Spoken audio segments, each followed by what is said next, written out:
Meron po bang nasagasaan na mga sindikato sa mga pinaggagawa natin? No one can duel with the truth. And John chapter 8 verse 32 ang sabi doon, the truth shall set us all free. Hindi po ba ito set up, mga magulang at kapatid?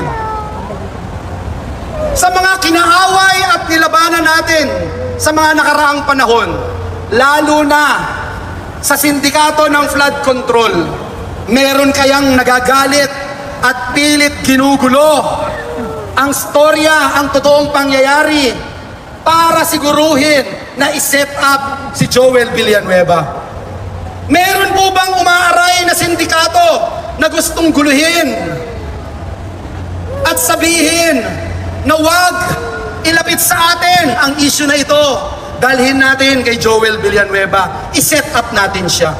Imaginein mo, ikaw ang unang bumanat, ikaw ang unang nag-expose ng kalokohan, tapos ngayon ikaw ang tinuturo na ikaw na daw ang mastermind? Absurd. Sa Bulacan, tubong lalawigan na ating mahal na mahal.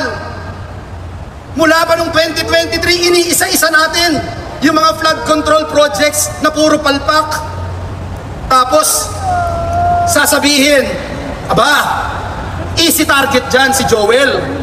Si Joel Villanueva ang ituro natin. Hindi po ba set up ito? Hindi rin po ba set up na sabihin, basta Bulacan kay Joel yan?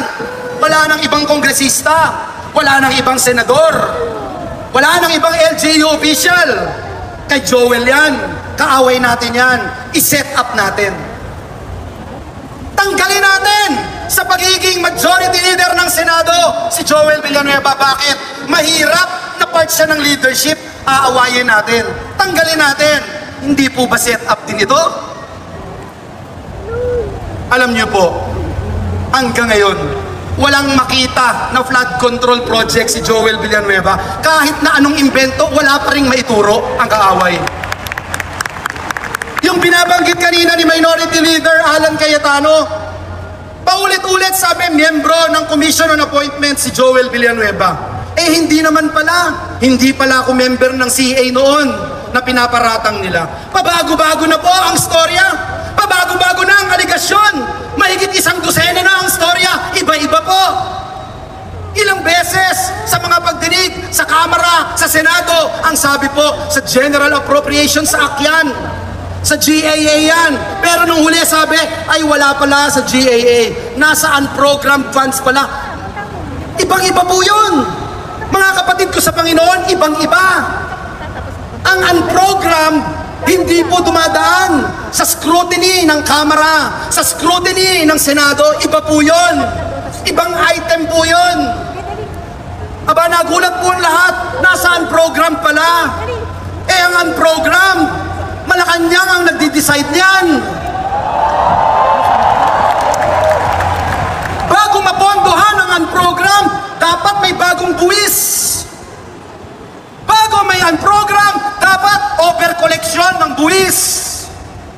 Dapat ang mga government-owned and controlled corporations, dapat maraming nakolekta. Bago ang program ay i-release, dapat may certification ng Department of Finance. Dapat bago sabihin may pondo, kailangan ng certification ng Department of Budget and Management. Kung kay Joel Villanueva yung project na yan, bakit doon niya ilalagay? Mga magulang at kapatid, nakakalungkot po itong trying hard na iset up po ang inyong kapatid sa Panginoon. Nakalimutan po nila na ang Diyos na pinaglilingkuran natin ay buhay at makapangyarihang Diyos. Ngayon po, pinapahiya na sila unti-unti. Nagkakabulol-bulol na, nagtuturuan na. Sabi po, nag-deliver daw ng salapi nung una sa school. Aba, binago, sabi sa church. Sabi ko, kung sa church, pati si Satanas hindi papayag sa script nyo. Tatanggap ka ng suhol sa simbahan. Aba, binago ulit, pangatlong beses, rest house na. Wala naman ako rest house. Eh, incoming yung coming. Invited kayong lahat. Iba-iba na po. Iba-iba na yung kwento nila. Malapit na po akong magwakas. May isang nagtanong sa akin, isang kaibigan mula sa Davao City. At sabi niya sa akin, Senator Villanueva, kung alam mo na 3 years after, gaganituhin ka, kukutsain ka, kamumuhian ka, ipapahiya ka mula ulo hanggang paa. Pakikialaman ng iyong pamilya, ang iyong mahal sa buhay, ang iyong asawa, ang iyong anak, ang pinakamamahal mong JIL Church. Gaganituhin ka. Gagawin mo pa rin ba ang ginawa mo 3 years ago?